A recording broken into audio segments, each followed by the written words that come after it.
Special blog and you are watching Kahani with Karunya. आज के इस ब्लॉग में मैं आपको ले आई हूँ to the last village of north which is Mana. Mana में आपका स्वागत है।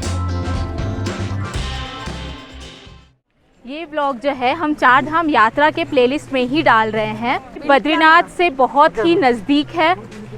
हमारी ट्रैवलर ने जो है जस्ट 1 किलोमीटर हमें छोड़ दिया है। अब हम सब वॉक करते हुए इस माणा विलेज को एक्सप्लोर करने जा रहे हैं। प्लीज़ नोट, ये सिर्फ लास्ट विलेज ऑफ नॉर्थ ही नहीं बल्कि इसका बहुत ही हाई स्पिरिचुअल वैल्यू भी है इस गांव का, इस विलेज का, जो मैं आगे चलते हुए आपको बताऊंगी।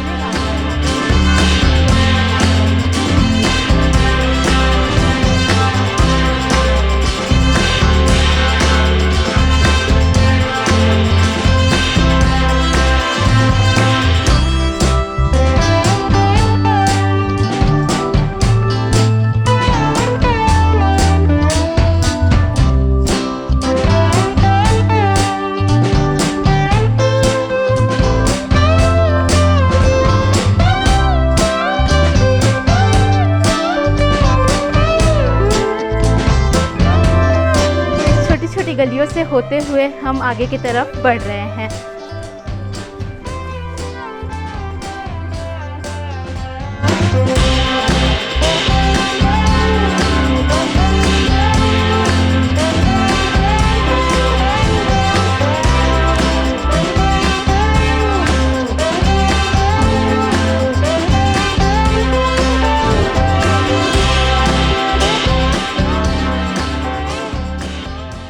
ये घंटाकर्ण जी का टेंपल है। घंटाकर्ण जी यहाँ के क्षेत्रपाल है जो इस पूरे एरिया की रक्षा करते हैं। यहाँ के कोतवाल है।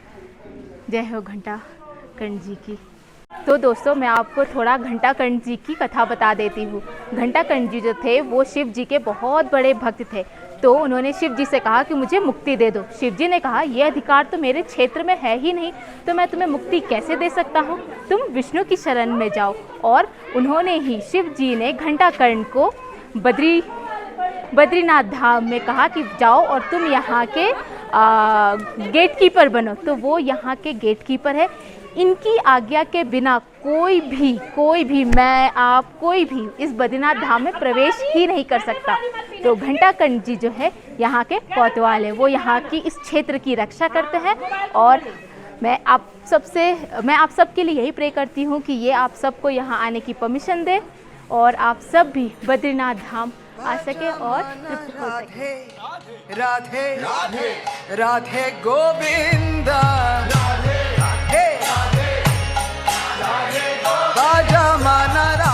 दोस्तों, एक बहुत ही इंटरेस्टिंग फैक्ट, सरस्वती जी जो है वो इसी विलेज में, इसी माणा विलेज में ही बस अभी बहती हैं। और सरस्वती नदी जो है वो दिखती है और वो थोड़ी ही दूर आगे जाके लुप्त हो जाती है। भारत के कोई भी और क्षेत्र में हमें सरस्वती नदी बहते हुए नहीं दिखती है, लेकिन भगवान की कृपा देखिए कि सरस्वती मैया यहाँ अभी भी वास कर रही हैं। सो हम अभी वहीं जा रहे हैं और आपको भी सरस्वती मैया का दर्शन कराएंगे। राधे गोविंदा, ओ राधे बाजा मन, राधे राधे राधे गोविंदा। ठंड बहुत ज़्यादा है, बारिश हो रही है एंड ये विलेज बहुत ही सुंदर विलेज है। यहाँ के लोगों ने बहुत ही अच्छे से इसे मेंटेन करके रखा है। राधे राधे राधे गोविंदा। दोस्तों, ये विलेज इतना स्पिरिचुअली इम्पोर्टेंट क्यों है, उसका रीज़न है व्यास गुफा, गणेश गुफा, भीमपुल, सरस्वती धाम। तो जैसा कि पिछले वीडियो में मैं आपको बता रही थी कि पांडव सब जो है अपना राजपाट, अपने पुत्रों को त्याग करके फिर निकल गए थे संन्यास के लिए। तो वो स्वर्गारोहण की यात्रा पे जा रहे थे और वही केदारनाथ स्टैब्लिश किया, बद्रीनाथ धाम आए। यहाँ से फिर जब वो स्वर्ग की तरफ जा रहे थे तब ये वही उन्हें सरस्वती नदी पार करना था। अब सरस्वती नदी जी का वेग जो है बहुत ही तीव्र था, तो वे इसे पार नहीं कर सकते थे। इसीलिए भीमसेन ने एक बहुत बड़ा चट्टान लेके एक पुल बना दिया सरस्वती नदी के ऊपर। और फिर जब पहले युधिष्ठिर महाराज, फिर भीमसेन, अर्जुन, नकुल, सहदेव सब पार कर रहे थे, लास्ट में थी द्रौपदी जी। द्रौपदी जी जब वो पुल पार कर रही थी तब वो बहुत ही दुर्बल हो गई थी और उनसे चला नहीं जा रहा था, तो उन्होंने यहीं पे अपना शरीर त्यागा था। और फिर आगे जा के थोड़ी थोड़ी दूर में बाकी पांडव ने अपने शरीर त्यागते गए थे, और सिर्फ अकेले युधिष्ठिर महाराज ही थे जो ये मनुष्य शरीर के साथ स्वर्ग को जा सके थे।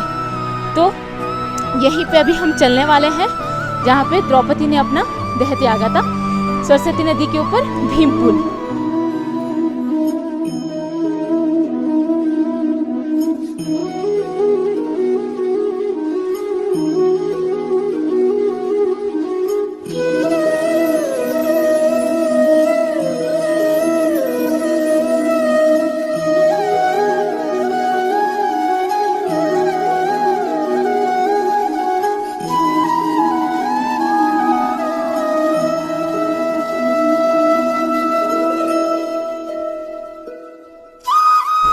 ये देखिए दोस्तों, आप सरस्वती नदी अब देख पा रहे हैं और उनका वेग देखिए। ये वेग को संभाल पाना असंभव ही नहीं, नामुमकिन है। ये इतना वेग सरस्वती मैया का, बाप रे। तो दोस्तों, सरस्वती मैया का प्रभाव यहाँ से आता हुआ बहुत ही तेज प्रभाव है, और फिर मैया यहाँ से आगे की तरफ जा रही है। तो जब पांडव यहाँ पे स्वर्गारोहण के लिए आगे बढ़ रहे थे तो सरस्वती मैया ये नीचे वाला एरिया भी पूरा सरस्वती नदी यहाँ से पार हो रही है, तो उन्हें ये एरिया क्रॉस करना था। तब भीमसेन ने ये पुल बनाया था, लेके ये जो चट्टान दिख रहे हो इसे लेके यहाँ पे रख दिया था। यही भीम पुल कहलाता है, और आज भी लोग इस भीम पुल का इस्तेमाल करते हैं और आगे की तरफ यात्रा करते हैं। ये जैसा कि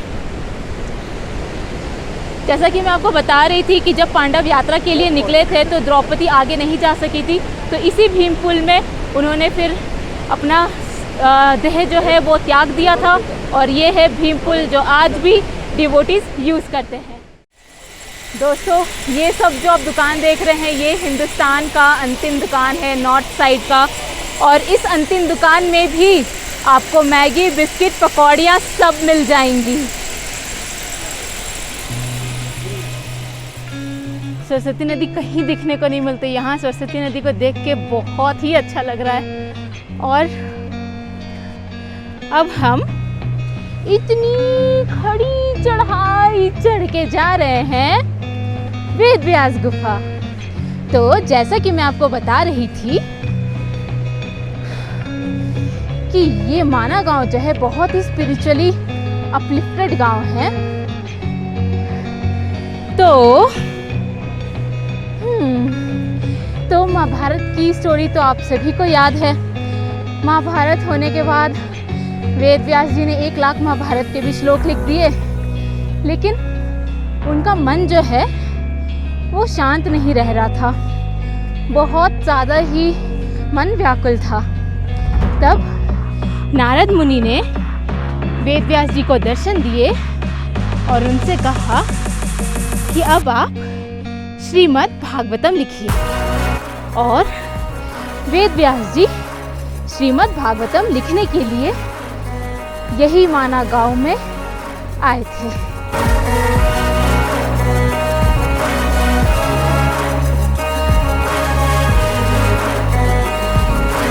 ये रहा व्यास गुफा का मार्ग।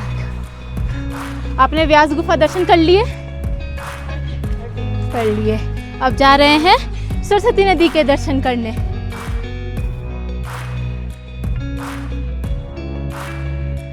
तो वेद व्यास जी जब श्रीमद् भागवतम वो लिखना चाहते थे, श्रीमद् भागवतम में 18,000 श्लोक है, तो इनको एक राइटर भी चाहिए ना। तो उन्होंने सोचा कि कौन ऐसा राइटर होगा जो कौन ऐसा राइटर होगा जो इतने ज़्यादा श्लोक्स लिख सके। तो फिर गणेश जी ने ये भार संभाला और श्रीमद् भागवतम वेद व्यास जी इन्हीं गुफाओं में बैठ के बोलते थे और गणेश जी लिखते थे। इतना हाईली स्पिरिचुअली, इतना हाईली अपलिफ्टेड प्लेस है ये। हरे कृष्णा। सब भक्तगण दर्शन करके आ रहे हैं। पूरे ही मार्ग में दोस्तों बहुत ही सुंदर वॉल पेंटिंग्स की गई है और ये बहुत ही ब्यूटीफुल लगता है। ये यहाँ पे हमारे जितने ऋषि मुनि हैं, जैमिनी जिन्होंने एस्ट्रोलॉजी को दिया है, जैमिनी पद्धति की एस्ट्रोलॉजी होती है, और ये है जैमिनी ऋषि। तो अब हम पहुंच चुके हैं वेद व्यास गुफा और ये रही इसकी एंट्री, वेद व्यास गुफा। तो ये है वेद व्यास गुफा जहाँ पे वेद व्यास जी ने भागवतम के श्लोक्स लिखे थे। अंदर में फोटोग्राफी अलाउड नहीं है, सो अंदर का आपको दृश्य दिखा नहीं सकते, बट वहाँ से आने के बाद वो कैसा था, कितना दिव्य प्लेस होगा जहाँ पे वेद व्यास जी ने खुद Shrimad Bhagavatam which is the ripen fruit of all the Veda, सारे वेदों का निचोड़ है श्रीमद् भागवतम, वो यहाँ पे कहा था और गणेश जी ने लिखा था। तो आइए चलते। मैं अंदर से दर्शन करके आ रही हूँ और कलयुग में 7 जो जीव है उनको अमरता का वरदान प्राप्त है और उसमें वेदव्यास भी एक है। अंदर में वेदव्यास की बहुत ही सुंदर विग्रह है, एकदम क्लियर फेस, एकदम ब्लैक कलर, बहुत ही सुंदर है। पूरा गुफा बना हुआ है, स्पेशियस है, मतलब बहुत छोटा भी नहीं बहुत बड़ा भी नहीं है, स्पेशियस है। तपस्या का जगह है दोस्तों और वेदव्यास ने यहाँ पे तपस्या की थी, श्रीमद् भागवतम लिखा था। और प्रेयर यही है कि आप सब भी श्रीमद् भागवतम पढ़ें और मैं भी पढ़ूँ और कंप्लीट करें। जय श्री कृष्णा। वेद व्यास जी श्रीमद् भागवतम कहते हुए और गणेश जी उसे लिखते हुए। अब एक बहुत ही इंटरेस्टिंग स्टोरी यहाँ पर आती है, तो चलिए चलते चलते वो स्टोरी भी आपको बताते हैं। तो जब वेद व्यास जी ने गणेश जी से रिक्वेस्ट किया कि आप ही श्रीमद् भागवतम लिखिए, क्योंकि गणेश जी से अच्छी स्पीड और किसी की नहीं है, तो गणेश जी ने बोला कि मैं बहुत ही स्पीड से लिखता हूँ तो मैं नॉन स्टॉप लिखूँगा, और अगर वेद व्यास जी आपने बोलना बंद किया तो मैं वहीं पे लिखना छोड़ दूँगा और मैं चला जाऊँगा। तब वेद व्यास जी ने सोचा, अरे यार ये तो प्रॉब्लम हो गई, अब कुछ तो करना पड़ेगा। तो वेद व्यास जी ने भी ट्रिक लगाया और वेद व्यास जी ने क्या कहा कि ठीक है, आपको जो भी लिखना है, मैं जो भी बोलूँगा आपको सोच समझ के लिखना है, ऐसे नहीं कि बस डायरेक्टली मैं बोल रहा हूँ और आप लिख रहे। जो भी श्लोक, जो भी भागवतम के 18,000 श्लोक जो मैं बोलूँगा आपको सुनना है, समझना है और फिर उसे लिखना है। तो इस तरह से जब भी वेद व्यास जी को फिर जब थोड़ा रेस्ट चाहिए होता था तब वो क्या करते थे, एक बहुत डिफ़िकल्ट वाला श्लोक बोल देते थे गणेश जी को लिखने के लिए, और गणेश जी सोच में पड़ जाते थे कि इसका अर्थ क्या है। और इस तरह से श्रीमद् भागवतम जो है वो पूरा लिखा गया।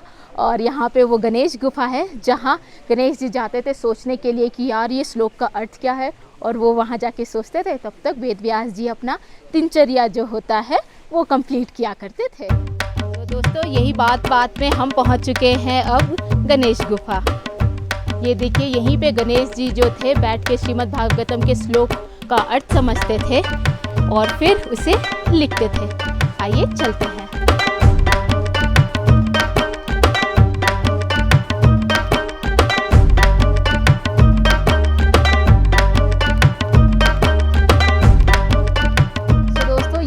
पूरा एक वर्चुअल टूर इस माना विलेज का और इसके स्पिरिचुअल महत्व का।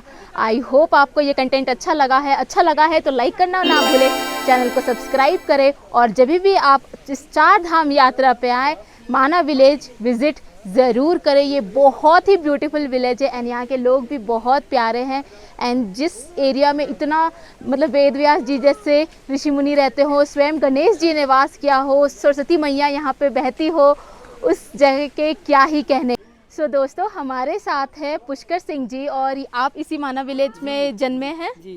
सो इनका बर्थ जन्मभूमि यही है, इनकी जन्मभूमि कर्म भूमि यही है। और इसको क्या कहते हैं, भू वैकुंठ धाम। भू वैकुंठ धाम भू वैकुंठ धाम। सो ये सब वैकुंठ के निवासी है, बद्री विशाल की तपस्थली है। तपस्थली है। तो अभी हम दोस्तों, आपने पिछले ब्लॉग में देखा होगा, हम बद्रीनाथ गए थे, बद्रिकाश्रम गए थे और वहाँ की इम्पोर्टेंस बताई थी। तो यहीं पे भगवान ने तपस्या की थी। वेद व्यास जी ने भागवतम लिखा, बोला था, गणेश जी ने भागवतम लिखा था। यहाँ पे महाभारत की रचना हुई थी। महाभारत की रचना, अंत में 5 भाई पांडव सारा संसार घूम के आए, इधर उन्होंने अपना देह त्यागा था। करेक्ट। और यहीं से वो स्वर्गारोहण के लिए प्रस्थान करते हुए जा रहे थे। 25 किलोमीटर 5 दिन का ट्रैक, 25 किलोमीटर है यहाँ से स्वर्ग की सीढ़ियाँ। अगर आपका शरीर स्वच्छ है, इतना हाई कॉन्शियसनेस है, तो क्या पता आप भी वो सीढ़ी चढ़ सकते हैं। 5 दिन का ट्रैक है, सहस्त्र धाराएं वहाँ बहती है और बहुत ही ब्यूटीफुल प्लेस है। Thank you so much sir. I hope आपने ये पूरा कंटेंट एंजॉय किया होगा। मिलते हैं कोई और न्यू प्लेस में, कोई और इंटरेस्टिंग स्टोरीज के साथ, क्योंकि हमारे चैनल का नाम ही है कहानी विद कारुण्या। तब तक के लिए take care and bye bye. Hare Krishna.